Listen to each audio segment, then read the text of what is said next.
ስለ ቤታቸው ስለ ህይወታቸው መስማት ይፈልጋሉ። እዛ በላይ ግን ማወቅ የሚገባቸው በዚህ ምድር ላይ ስላለው ስለ እግዚአብሔር መንፈስ ነው። ክብር ለኢየሱስ ይሁን። አንድ ፕሮፌሰር ሲናገር ሰማሁ። ይሄ ፕሮፌሰር የቲዮሎጂ ፕሮፌሰር ነውና እንዲህ ሲናገር ሰማሁ። አንድ ሰውዬ አልዛይመር ነበረበት። በመኪና አደጋ አማካኝነት የመኪና ችግር፣ አእምሮ የመርሳት ችግር ደርሶበት ይህ ሰውዬ ስሙን፣ ቤቱን፣ ሚስቱን፣ ቤቱን ሁሉን አያውቅም፣ ረስቷል። ድንገት አንድ ቀን ይህ ሰውዬ ፈገግ ብሎ አንቺ ነርስ ነሽ አይደል አላት። አንዲት ነርስ ያለ ምንም መታከት ሰውየውን ታገለግለዋለች፣ ትረዳዋለች። ከእንደገና በሌላ ጊዜ ደግሞ ፈገግ ብሎ ደስ ብሎት አንቺ አላት ሚስቴ ነሽ አስታወስኩሽ አላት። ይህ ማለት ቤተክርስቲያንና መንፈስ ቅዱስን ይወክላል። ቤተክርስቲያን በአሁኑ ሰዓት ባላት ሁኔታ ላይ ስለ መንፈስ ቅዱስ አታውቅም። መንፈስ ቅዱስ ይረዳታል፣ ይረዳታል፣ ያገለግላታል። ብዙ ሰዎች መንፈስ ቅዱስ ብለን የምናስበው መንቀጥቀጥ ነው። ሻራማን ታኩራ ዛሬ መንፈስ ቅዱስ አለ እንላለን። እውነት ነው፣ እሱ የመንፈስ ቅዱስ መገለጫ እንጂ መንፈስ ቅዱስ በልሳን መናገር አይደለም። መንፈስ ቅዱስ ማለት ማን እንደሆነ ዛሬ በእግዚአብሔር ቃል እንመለከታለን። መንፈስ ቅዱስ ቤተክርስቲያንን የሚረዳ አይደል? እኔ ብሄድ ይሻላችኋል፣ አጽናኙ ወይም ረዳቱ ሄልፐራችሁ ይመጣል። ሄልፐርስ ነው የሚለው ዮሐንስ ወንጌል 14 ላይ ረዳታችሁን በማወቅ ውስጥ መለወጥ ይሆናል። የብዙ ሰዎች ህይወት ምንድን ነው የሚፈልጉት? ስለ መንፈስ ቅዱስ ማወቅ አይፈልጉም። መንፈስ ቅዱስ ማን እንደሆነ ማያውቁ፣ ግን መንፈስ ቅዱስ በእኔ ይሰራል ይላሉ። መንፈስ ቅዱስን ማወቅ መንፈስ ቅዱስ በእኔ ይናገራል ይላሉ። ሁዝ ሆሊ ስፒሪት። ዛሬ ይህን ጥያቄ ተመልሶልን እንወጣለን። አሜን። ክብር ለኢየሱስ ይሁን። መንፈስ ቅዱስ በዶክትሪን ኦፍ ትሪኒቲ ወይም በስላሴ ትምህርት ውስጥ የአብ የወልድ የመንፈስ ቅዱስ አንዱ የሆነ the third person of Trinity ነው። ከስላሴ እንደ አንዱ ነው መንፈስ ቅዱስ። መንፈስ ቅዱስ one of the third person of Trinity ነው። ትሪኒቲ ማለት ሶስት 3D የሚለው ቃል መጽሐፍ ቅዱስ ውስጥ ዳይሬክትሊ የለም። በብሉይ ኪዳን ጊዜ ስለ መንፈስ ቅዱስ መገለጥና ማንነት ወይም የአምላክነት ማንነት ብዙ አይታወቅም። በአዲስ ኪዳን ነው በኢየሱስ አማካኝነት የተተዋወቀው። ጳውሎስ ስለ መንፈስ ቅዱስ፣ ስለ አብ፣ ስለ ወልድ፣ ስለ መንፈስ ቅዱስ ተናግሯል። ሁለተኛ ቆሮንቶስ 13 ቁጥር 14 ላይ ምን ይላል? የእግዚአብሔር ቃል የእግዚአብሔር አብ ፍቅር፣ የጌታችን የኢየሱስ ጸጋ፣ የመንፈስ ቅዱስ ህብረት ይላል።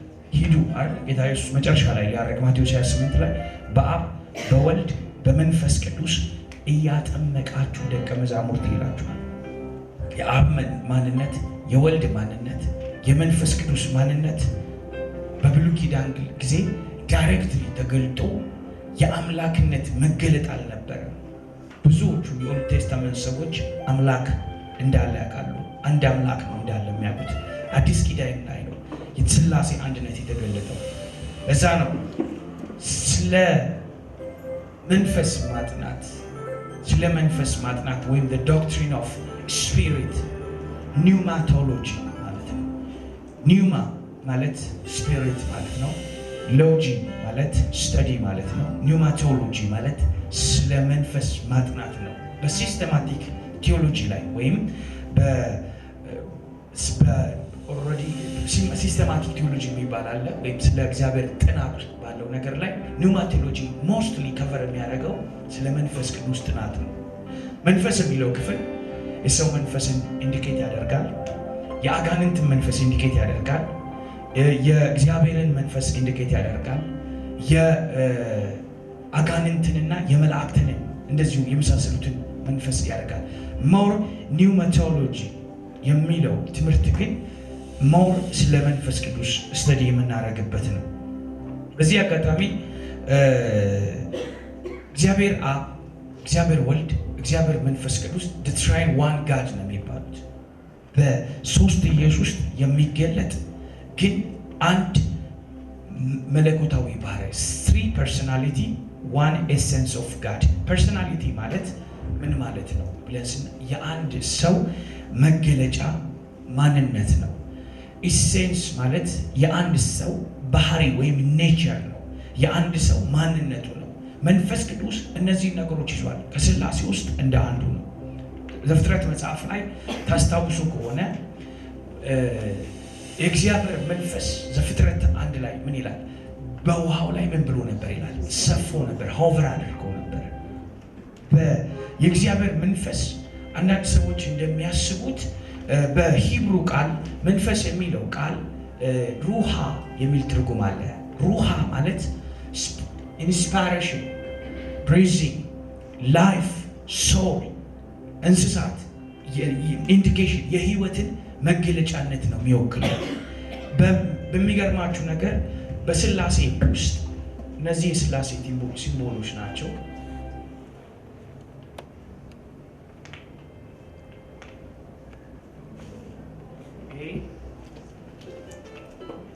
አባትን ይወክላል፣ መንፈስ ቅዱስን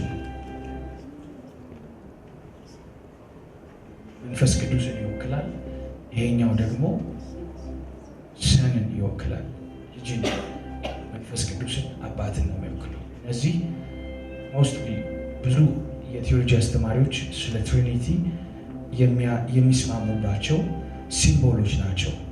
ክብር ለኢየሱስ ይሁን። ዛሬ ከመንፈስ ቅዱስ ጋር ተገናኝተን እንወጣለን። ክብር ለኢየሱስ ይሁን። በብሉይ ኪዳን ጊዜ እንዳልኳችሁ የመንፈስ ቅዱስ ማንነት ብዙ ሪቪል አልተደረገ፣ ግን ፋንክሽን ላይ ነበር። እግዚአብሔር ዓለማትን በልጁ ምን አደረገ ይላል? ፈጠረ። የሚታዩትም የማይታዩት በእርሱ ምን ብለዋል? ተፈጥረዋል። ሲፈጥር ግን አብሮ ፈጣሪ የነበረው ማን ነበረ? የእግዚአብሔር መንፈስ ነው። ዛሬ የእግዚአብሔር መንፈስ በሕይወታችን ለአዲስ ነገር ይፈጥራል። በኢየሱስ ስም ነገራችሁ የዚህ ኃይል መረዳት ወደ እናንተ ይመጣል። ክብር ለኢየሱስ ይሁን። ዛሬ የምንካፈለው መንፈስ ቅዱስ በኦልድ ቴስተመንት ወይም በብሉይ ኪዳን ላይ የነበሩት 3 መገለጦች ወይም 3 ባህሪያትን ነው። ክብር ለኢየሱስ ይሁን። አንደኛው መንፈስ ቅዱስ መንፈስ ነው። እግዚአብሔር መንፈስ ነው። ሁለተኛ ዲቪኒቲ ወይም ዲቲ የሚባል ወይም የመለኮትነትን ባህሪ ይዟል። በኦልድ ቴስተመንት ላይ ነው የምናየው። አሜን በሉስ። ሶስተኛ ፐርሰንሁድ ነው ወይም ስብዕናውን እንመለከታለን። ይህንን ነገሮች ዛሬ እንነጋገራለን። ጌታ ይረዳናል። ክብር ለኢየሱስ ይሁን። አሜን። መጀመሪያው መንፈስ ቅዱስ መንፈስ ነው ብለን ስንነጋገር በብሉይ ኪዳን ጊዜ የእግዚአብሔር መንፈስ አንደኛ ሆሊ ስፒሪት የእግዚአብሔር ቅዱሱ መንፈስ ተብሎ ይጠራል። መዝሙር 51 ላይ ቁጥር 11 ላይ ዳዊት ምን ይል ነበረ? ቅዱሱ መንፈስህን ከኔ ምን አትበልብኝ፣ አትውሰድ። የእግዚአብሔር መንፈስ ሆሊ ስፒሪት ተብሎ ይጠራ ነበረ። ቅዱሱ መንፈስ the spirit of God የጌታ የእግዚአብሔር መንፈስ። ቅድም ዘፍጥረት ላይ 1:2 ላይ ምን ይላል? የእግዚአብሔርም መንፈስ በውሃው ላይ ሰፎ ነበር። ሁለተኛ የመንፈስ ቅዱስ መገለጫው ምን ነበር? በብሉይ ኪዳን ላይ the spirit of the Lord የጌታ መንፈስ። ኢሳይያስ 61 ላይ ቁጥር 3 ላይ ምን ይላል? መጽሐፉንም ተረተረ ይላል። የጌታ መንፈስ በማን ላይ ነው አለ? በኔ ላይ ነው። የጌታ the spirit of the Lord and the spirit of God ይለያያል ማለት አይደለም፣ የሚገለጥበት መገለጫ ነው። አሜን በሉ። ክብር ለኢየሱስ ይሁን። ሌላኛው my spirit የኔ መንፈስ። እስቲ የኔ መንፈስ በሉ እስቲ። የእግዚአብሔር መንፈስ የኔ መንፈሴን እስከ መቼ ድረስ? ዘፍጥረት 6 ላይ መንፈሴን እስከ መቼ ድረስ በሰው ልጆች ላይ ምን አደርጋለሁ ይላል? አስቀምጣለሁ። እድሜያቸው 120 ይሁን ብሎ እግዚአብሔር ምን አለ ይላል? ወሰነ። ይሄ የሚያሳየው መንፈስ ቅዱስ በብሉይ ኪዳን ጊዜ የነበረውን መገለጥ እንመለከታለን። ሌላኛው መንፈስ ቅዱስ ሆሊ ስፒሪት ነው። ሆሊነስ ማለት በሂብሩ ቃል ካዶሽ የሚል ትርጉም አለው። ካዶሽ ማለት the absolute ሞራል ፒዩሪቲ ማለት ነው። ፍጹም የሆነ የስብዕና ንጽህናን የሚታይበት ዩኒክነሱ ነው። እግዚአብሔር ታስታውሱ ከሆነ ብዙ ጊዜ ስለ እግዚአብሔር ስናስብ ወርሺፕ የሚባለው ነገር ለሶስት ነገሮች ይሰጣል ብያለሁ ከዚህ በፊት አሜን። ወርሺፕ፣ ቴንክስጊቪንግ እና ማግኒፊኬሽን እግዚአብሔርን ማወደስ የሚባለው ነገር ለሶስት ነገር ይሰጣል። ቴንክስጊቪንግ አሁን ዮኒን ጌታ ይባርካል አመሰገን ነው፣ እግዚአብሔርንም አመሰገን ነው፣ ቱዌይ ነው፣ ለእግዚአብሔርና ለሰው ይሰጣል። ግሎሪፊኬሽን ወይም ሰውን ማግኒፋይ ማድረግ አዶሬሽን ማክበር ግን ለሰውም ይሰጣል አይደል? ሰዎችን እናከብራለን አይደል? መጽሐፍ ቅዱስም አክብሩ ይላል። ክብር ለኢየሱስ ይሁን። ክብር ለሚገባው ምን ክብር የሚያገለግሏችሁ ሰዎች ደግሞ እጥፍ ክብር ይገባቸዋል ይላል። ክብር ለኢየሱስ ይሁን። ይሄ ለእግዚአብሔር ደግሞ ምን እናደርጋለን? ክብር ማለት ውዳሴ ማለት እንደ ስፒሪት ሪሊም ላይ ስለ እግዚአብሔር አይታችሁ ትደመማላችሁ። የሰማይን ጠፈር ባያችሁ ጊዜ እግዚአብሔር ትልቅ እንደሆነ ያላችሁ ትልቅ መገኘት። ይሄንን ስታዩ አዶሬሽን ታደርጋላችሁ፣ እግዚአብሔርን ታወድሱታላችሁ። ስለ መልካምነት አንድን ሰው በሱ ላይ ያለውን ጸጋ ስጦታ ስታዩ ታወድሱታላችሁ፣ አፕሪሺየት ትሰጡታላችሁ። ሆሊነስ ግን ለእግዚአብሔር ብቻ ነው። አሜን። ለዛ ነው ኢሳይያስ 6 ኪሩቤሎቹም ቅዱስ ቅዱስ ቅዱስ እያሉ እግዚአብሔርን ያመልኩ ነበር። ቅዱስና ለእግዚአብሔር ብቻ የሚሰጥ ነው። በእግዚአብሔር ፊት ዩኒክነስ ነው። የሱ አብሶሉት ፒውር ሞራሊቲ ነው። በእግዚአብሔር ፊት ነቀፋ የለም። በእግዚአብሔር ፊት ስህተት የለም። በእግዚአብሔር ፊት ምንም ነገር የለም። እዛ ነው የእግዚአብሔር መንፈስ የእግዚአብሔር ዩኒክነስ ነው። የእግዚአብሔር መንፈስ ቅዱስ ነው፣ ልዩ ነው። አሜን። ይህንን ጌታ በብሉይ ኪዳን ጊዜ the holy one ወይም የእስራኤልን ቅዱስ እያለ መጽሐፍ ቅዱስ ይጠራዋል። የእስራኤልን ቅዱስ እያለ መንፈስ ቅዱስን ሁለተኛ ነገሥት 19:22 ላይ ኢሳይያስ 30 ከ11 እስከ 15 ላይ ያለውን ነገር አፕሪሼት ያደርገዋል። እግዚአብሔርን ይገልጠዋል። መንፈስ ቅዱስ ምንድን ነው? የእግዚአብሔርን ፕሬዘንስ የያዘ ነው። It's not only the power of God መንፈስ ቅዱስ it's not only the inspiration የእግዚአብሔር መገኘት ብቻ አይደለም፣ ራሱ ፐርሰን ነው። ክብር ለኢየሱስ ይሁን። ሁለተኛው ከመንፈስ ቅዱስ ማንነት ውስጥ ምን እናያለን ስንል አንደኛ ዲቲ ወይም ዲቪኒቲ መለኮትነቱን እንመለከታለን። እስቲ መንፈስ ቅዱስ በሉ ውስጥ መለኮት ነው በሉ። አሜን። መለኮት ነው። በብሉይ ኪዳን ጊዜ አምላክነቱን በእግዚአብሔር ቃል ውስጥ እናያለን። ዛሬ ክብር ለኢየሱስ ይሁን። ዲቪኒቲ ወይም መለኮትነቱ አራት መሰረታዊ ባህሪያት ይገለጥበታል። አንደኛው ጋድ ሂምሰልፍ እግዚአብሔር ራሱ አምላክ ነው። አምላክነቱን እናይበታል። ክብር ለኢየሱስ ይሁን። በብሉይ ኪዳን ላይ ጌታ ይባረክ። ሁለተኛ መንፈስ ቅዱስ የፕሮፌሲና የቪዥን ጊቨር ነው። በብሉይ ኪዳን ላይ ሰዎችን ራእይ ይሰጥ ነበር። ሰዎችን ትንቢት ይሰጥ ነበር። ይህንን የሚመጣው ይህንን ሲያገለግል የነበረው ከእግዚአብሔር ካልሆነ በስተቀር ማንም አንዳች ከሰማይ ሊያደርግ አይችልም። ይህንን መስጠት የሚችለው ደግሞ የእግዚአብሔር መንፈስ ነው። ዛሬ ብዙዎቻችሁ ትንቢት ለሚፈልግ ሰው አሜን በሉ። ከመንፈስ ቅዱስ ነው ማግኘት የምችሉት። ከመንፈስ ቅዱስ ብቻ የሚገኝ እውነተኛ ትሩ ቪዥን ከእግዚአብሔር ይመጣል። አሜን። ክብር ለኢየሱስ። ሌላኛው the special skill and the knowledge special skill በብሉይ ኪዳን ላይ እነ ባሴልን እናየዋለን። ባሴልን ቤተ መቅደሱን እንዲሰራ እንዲያድስ ዲዛይን እንዲያወጣ ባሴልን በመንፈስ ቅዱስ አማካኝነት ነው የእግዚአብሔር አኖይንቲንግ የመጣው። በብሉይ ኪዳን ላይ የእግዚአብሔር መንፈስ የምን መንፈስ ነው? የእውቀት መንፈስ ነው። ኢሳይያስ 11 ላይ የእግዚአብሔር ቃል ሲናገር ሰዎችን በእውቀት ይሞላል፣ ሰዎችን በማስተዋል ይሰጣቸዋል። ክብር ለኢየሱስ። ሃሌሉያ። ሌላኛው ክፍሉ ደግሞ አኖይንቲንግ ኤንድ ኢምፓወርመንት። አዲስ ኪዳን በብሉይ ኪዳን ላይ ሰዎችን መንፈስ ቅዱስ ይቀባል። በብሉይ ኪዳን ላይ ሰዎችን በእግዚአብሔር ኃይል ኢምፓወር ያደርጋቸዋል። ዛሬ ከእግዚአብሔር ኃይል እንቀባለን። አንዳንድ ሰዎች ከዚህ በኋላ መቀባት የለም ይላል። አኖይንቲንግ ማለት ምን ማለት ነው? anointing ማለት እኮ the ability of God ማለት ነው። the power of God ማለት ነው። የእግዚአብሔርን ኃይል ደግሞ ዕለት እንሞላለን። የእግዚአብሔርን anointing በእኛ ህይወት ላይ እርሱን ሲክ በማድረግ ፋንክሽን እንዲያደርግብን available ይሆናል።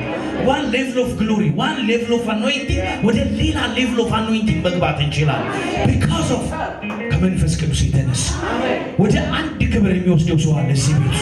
ክብር ለኢየሱስ ይሁን። እነዚህ ነገሮች መንፈስ ቅዱስ አራት ነገሮች ይዛል።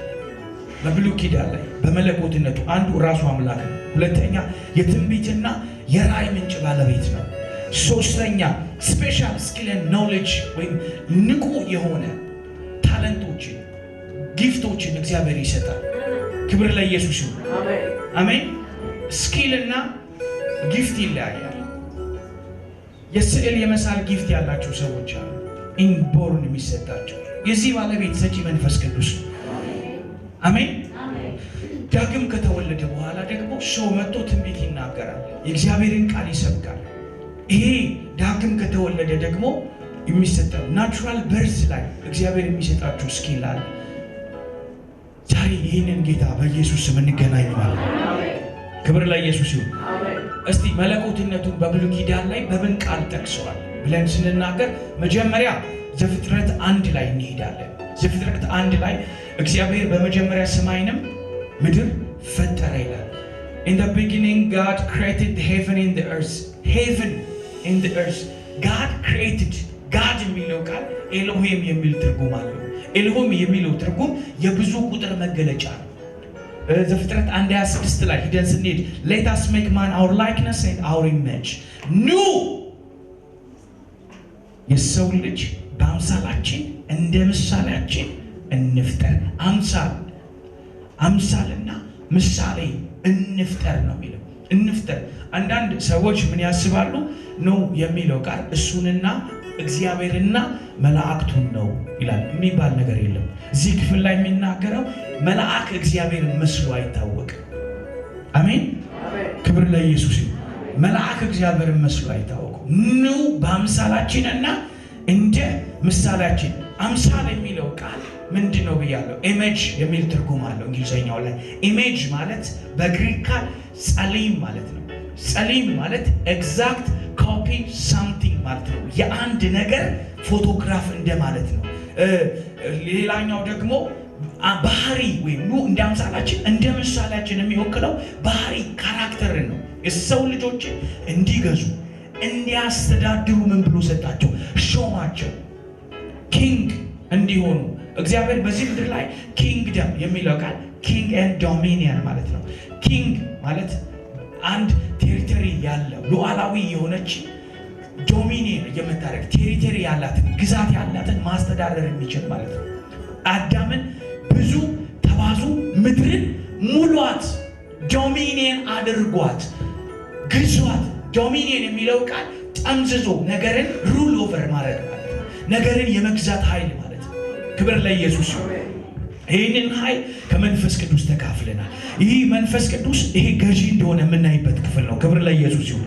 ሌላኛው ክፍል ላይ ዘፍጥረት ኢሳይያስ 6:63 ላይ የእግዚአብሔር ቃል ሲናገር እንዲህ ያለ፣ እነርሱ ግን አመፁ፣ ቅዱሱን መንፈስ አስመረሩ፣ ስለዚህ ተመልሶ ጠላት ሆናቸው፣ እርሱም ተዋጋቸው ይላል።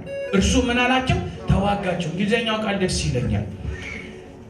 They rebelled and grieved him, the Holy Spirit, and so he turned back their enemy and he himself fight against them. አስመረሩት፣ አምፀው አስመረሩት፣ እሱም ጠላት ሆኖ ምን አለባቸው? ተነሳባቸው። ይሄ ክፍል የሚያሳየው አንድን ፐርሰን ነው የሚወክለው። ራሱን የቻለ ጠላት ሆኖ ምን አለባቸው? ተነሳባቸው። ቅዱሱን መንፈሱን ምን አደረጉ? አስመረሩ። ለምን? መንፈስ ቅዱስ ፐርሰን ነው። መንፈስ ቅዱስ መለኮት ነው። መንፈስ ቅዱስ አምላክ ነው። አሜን።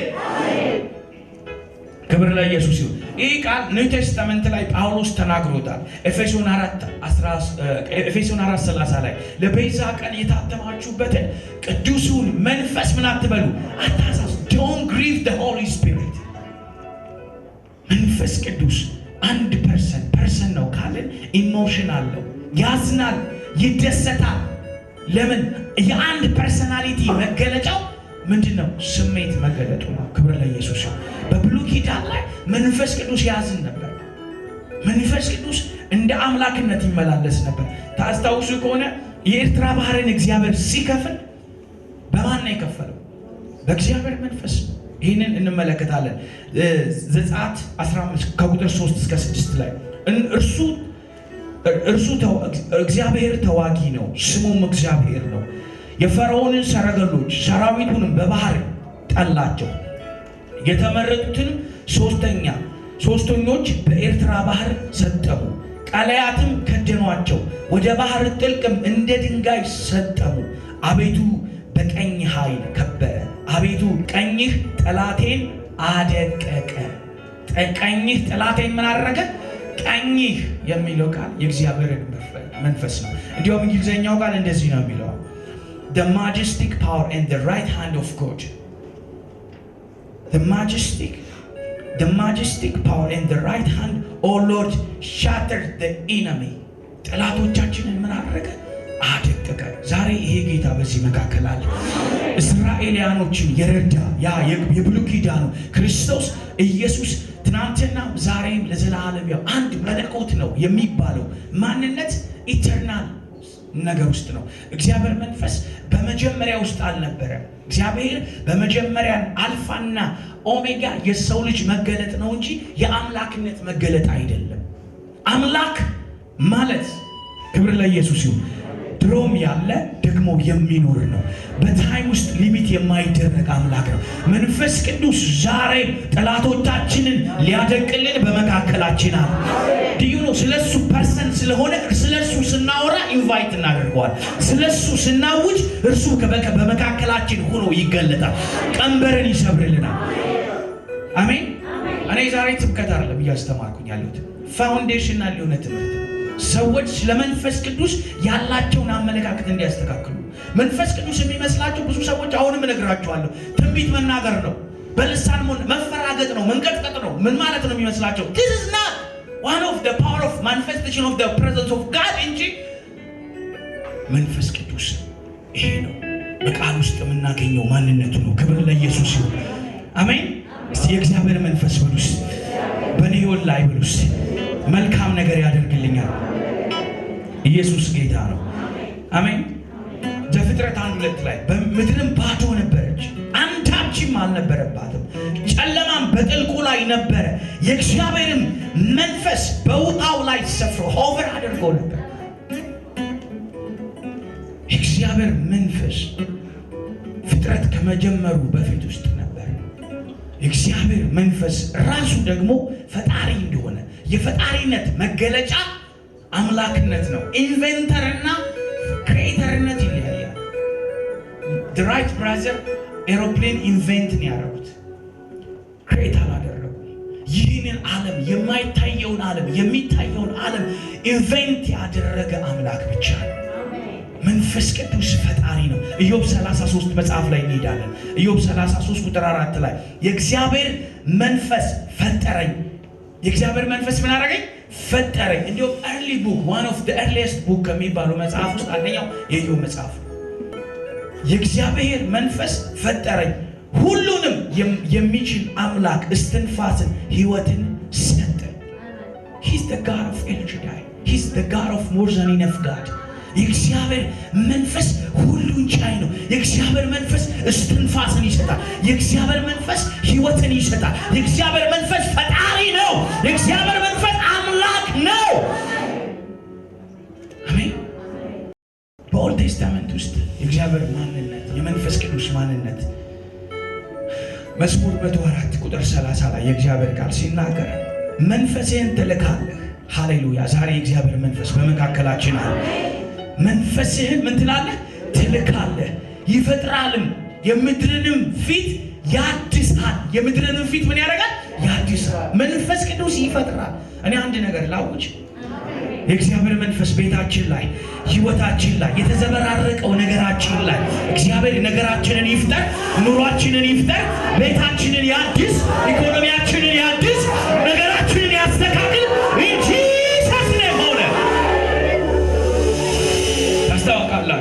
ኒው ቴስታመንት ላይ መንፈስ ቅዱስ በራሱ ማንነት አልመጣም።